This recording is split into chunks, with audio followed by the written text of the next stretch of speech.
Hello friends, welcome back to Illume biology class number 138 photosynthesis को continue करते हुए हम लोग आज केमी ऑस्मोटिक हाइपोथेसिस के बारे में स्टडी करेंगे। देखिए, ये वीडियो देखने से पहले आप साइक्लिक फोटोफॉस्फोराइलेशन और नॉन साइक्लिक फोटोफॉस्फोराइलेशन यानी लास्ट दो पार्ट्स जो है हमारे वीडियो के वो ज़रूर देखें। उसके बाद में ही आपको ये चीज़ समझ में आएगी, अदरवाइज़ ये चीज़ समझना पॉसिबल नहीं हो पाएगा। तो प्लीज़ वो पहले देख लें उनको।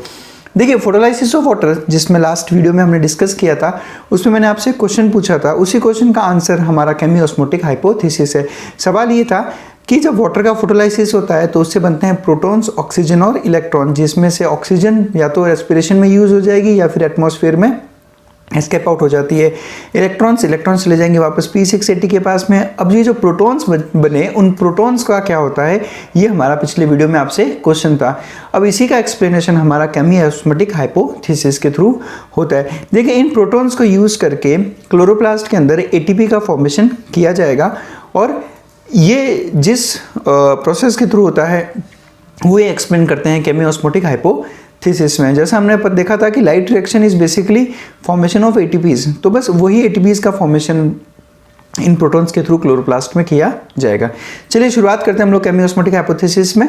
ध्यान से सुनिएगा जो आपको यहाँ एक्सप्लेन कर रहे हैं। ये देखिए आपके सामने ये जो पिंक बैकग्राउंड है, समझिए ये स्ट्रोमा ऑफ क्लोरोप्लास्ट यानी क्लोरोप्लास्ट का जो मैट्रिक्स है वो यही है।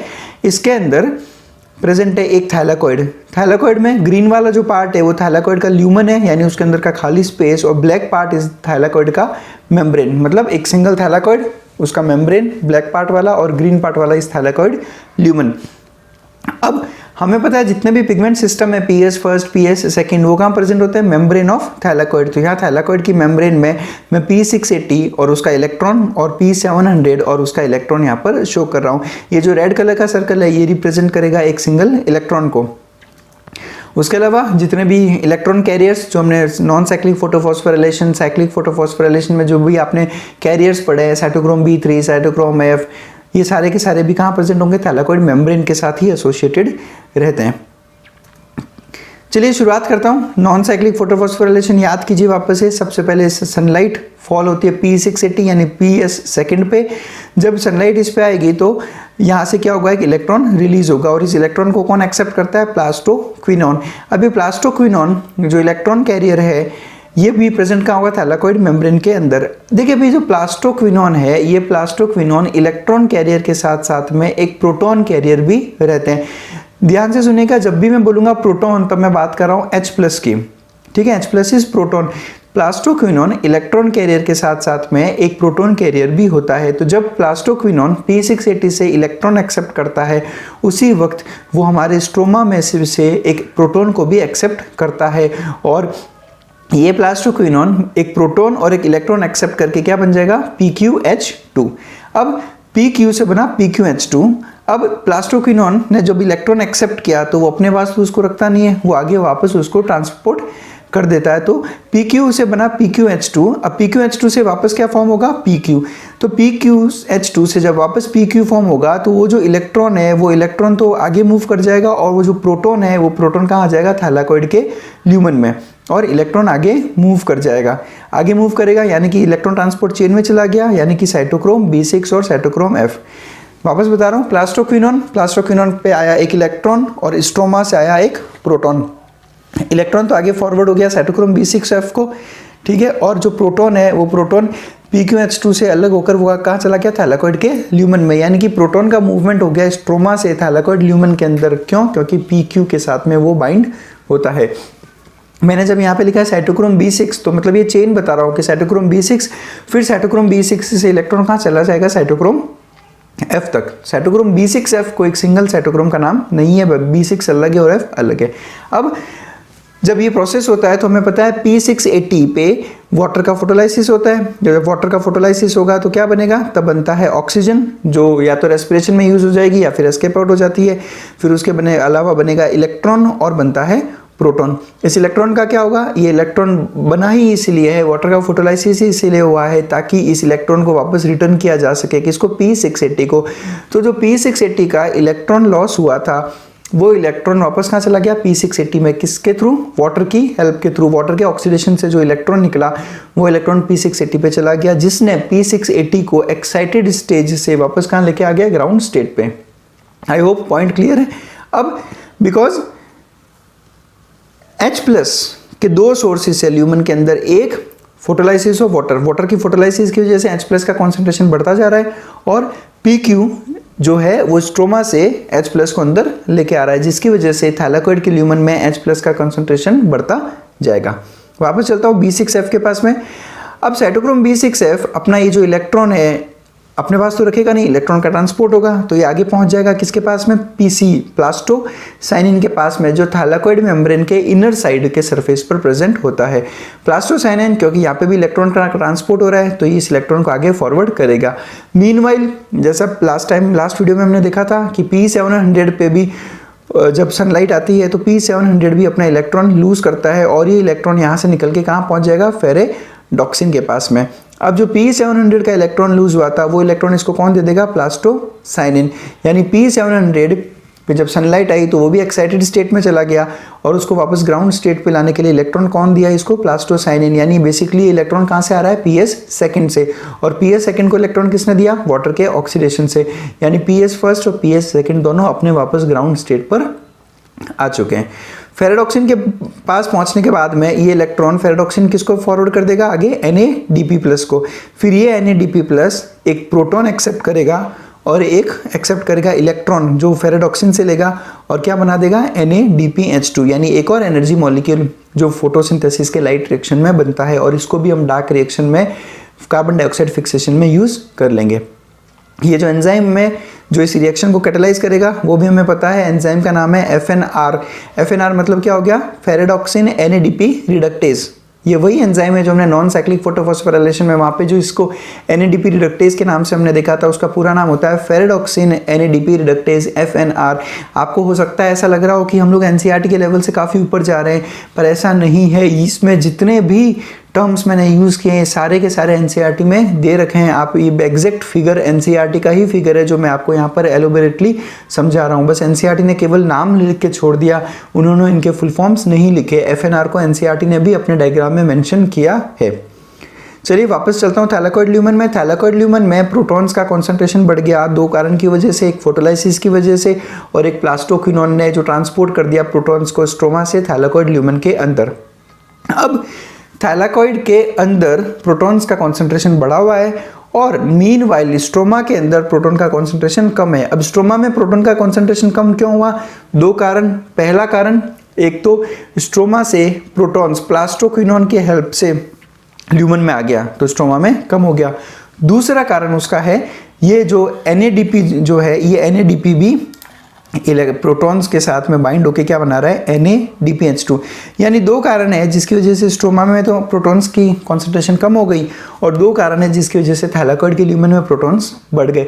अब क्लियर सी बात है कि थैलाकोइड का मेम्ब्रेन है, मेम्ब्रेन के अंदर की तरफ प्रोटॉन्स ज़्यादा है, मेम्ब्रेन के बाहर की तरफ प्रोटॉन्स कम है। यानी क्या डेवलप हो गया, एक प्रोटॉन ग्रेडियंट डेवलप हो गया। और हमें पता है कि जब भी ग्रेडियंट डेवलप होगा तो हाई कॉन्सेंट्रेशन से लो कॉन्सेंट्रेशन की तरफ मूवमेंट होगा। यानी अब ये प्रोटॉन्स थैलाकोइड ल्यूमन से मूव करके कहाँ आना चाहेंगे, स्ट्रोमा ऑफ क्लोरोप्लास्ट में। But this is not possible from the intact thylakoid membrane. Thylakoid membrane से ये चीज़ पॉसिबल नहीं है। इसके लिए भी हमें एक चैनल की ज़रूरत पड़ेगी और वो चैनल का काम करेगा हमारे लिए F0 F1 पार्टिकल। वो जो ब्लू कलर का एरो है वो ग्रेडियंट शो कर रहा है कि H+ का मूवमेंट अंदर से बाहर की तरफ होगा। अब डायरेक्ट मेम्ब्रेन की तरफ हो नहीं सकता, इसलिए मेम्ब्रेन के अंदर कुछ चैनल्स प्रेजेंट है जिसके थ्रू ये होगा और इस चैनल को हम नाम देते हैं CF0 CF1। बेसिकली देखा जाए तो ये एक एंजाइम है जिसका नाम है ATP सिंथेस और इस एंजाइम के दो कंपोनेंट है CF0 और CF1। CF is coupling factor. CF0 की मैं अगर बात करूं तो CF0 थैलाकोइड मेम्ब्रेन के अंदर एम्बेडेड है और CF1 जो है वो मेम्ब्रेन के आउटर सरफेस पे प्रोट्रूजन फॉर्म करता है और रहता कहाँ है, स्ट्रोमा के अंदर। लेकिन थैलाकोइड की मेम्ब्रेन CF0 CF1 आपस में अटैच्ड होते हैं। ठीक है, अब जितने भी प्रोटॉन्स है इस चैनल के थ्रू आप यूँ समझ लीजिए कि मेम्ब्रेन के अंदर CF0 एक चैनल का काम करेगा। ये पूरा मेम्ब्रेन है ऐसे इंटैक्ट और मेम्ब्रेन के थ्रू प्रोटॉन्स मूव नहीं कर सकते, लेकिन ये CF0 क्या है, ट्रांस मेम्ब्रेन चैनल एक थ्रू। ठीक है, इस ट्रांस मेम्ब्रेन चैनल के थ्रू CF0 से प्रोटॉन्स बाहर की तरफ मूव करेंगे। अब जब H+ कहाँ ज़्यादा है, ल्यूमन में, कम कहाँ है, स्ट्रोमा में, तो वो अंदर से बाहर की तरफ मूव करेगा। और जैसे ही H प्लस CF0 से CF1 के थ्रू मूव करता है, उसी वक्त CF1 जो ATP सिंथेस का एक पार्ट है, इसके कॉन्फ़िगरेशन में चेंज आता है और इसके कॉन्फ़िगरेशन में चेंज आने से ATP सिंथेस एंजाइम क्या हो जाएगा, एक्टिवेट। और इसके एक्टिवेशन होते ही वहाँ पर जितने भी ADP है वो इनऑर्गेनिक फॉस्फेट के साथ बाइंड होकर क्या बन जाएंगे, ATP। कहाँ पर होगा ये काम, कपलिंग फैक्टर 1 में। वो जो CF1 है उसमें आएगा कॉन्फॉर्मेशनल चेंज जो एक्टिवेट करेगा ATP सिंथेस को और ADP कन्वर्ट होकर क्या बन जाएगा, ATP। This is all you should know about chemiosmotic hypothesis. मुझे नहीं लगता इसमें कुछ टफ है, बहुत आसान सा टॉपिक है, लेकिन तभी जब आपको नॉन साइक्लिक अच्छे से समझ में आ रखा हो। मुझे बहुत से स्टूडेंट्स ने कहा कि सर साइक्लिक, नॉन साइक्लिक और केमी ऑस्मोटिक को याद करने का ट्रिक बताओ, बट मेरे हिसाब से ये चीज़ इतनी बढ़िया कंसेप्ट है इसके पीछे कि हमें किसी ट्रिक की ज़रूरत है ही नहीं। आप अपने इन प्रोसीजर्स को अच्छे से अगर समझ लो तो आपको किसी ट्रिक की ज़रूरत नहीं पड़ेगी। चलिए आगे देखते हैं हम लोग कुछ और चीज़ें जो मैं यहाँ पे आपको समझाना चाहूँगा। देखिए इसका जो ये जो टॉपिक है, इस टॉपिक की NCERT की जो लाइंस है वो थोड़ी टफ पड़ती है स्टूडेंट्स के लिए, तो वो उन NCERT की लाइंस को थोड़ा इजी बनाने के लिए मैं आपको यहाँ पर चीज़ें और एक बार थोड़ा सा एक्सप्लेन करूँगा। देखिए क्वेश्चन है कि प्रोटॉन ग्रेडियंट का डेवलपमेंट कैसे हुआ। हमने थोड़ी देर पहले समझा ग्रेडियंट का डेवलपमेंट। NCERT की लैंग्वेज में आपको बता दूँ मैं आपको, देखिए स्ट्रोमा में H प्लस कम है, थैलाकोइड ल्यूमन में H प्लस ज़्यादा है। स्ट्रोमा में कम होने का कारण ये कि प्लास्टोक्विनोन जब भी किसी इलेक्ट्रॉन को ट्रांसपोर्ट करता है तो स्ट्रोमा से एक H प्लस रिमूव करके ल्यूमन में ट्रांसफ़र कर देता है। ये एज इट इज़ NCERT का ही लाइन है। थैलाकोइड ल्यूमन, उसमें भी यही रीज़न है कि जब प्लास्टोक्विनोन ट्रांसपोर्ट करता है इलेक्ट्रॉन को तो वो स्ट्रोमा से ल्यूमन में मूव करता है। स्ट्रोमा में कम होने का एक और कारण जो FNR है यानी फेरेडॉक्सिन NADP रिडक्टेज जो मेम्ब्रेन के बाहर की तरफ प्रेजेंट है, वो प्रोटॉन को NADP प्लस के साथ कंबाइन होकर बना देगा NADPH, जिसकी वजह से प्रोटॉन्स कम हो गए।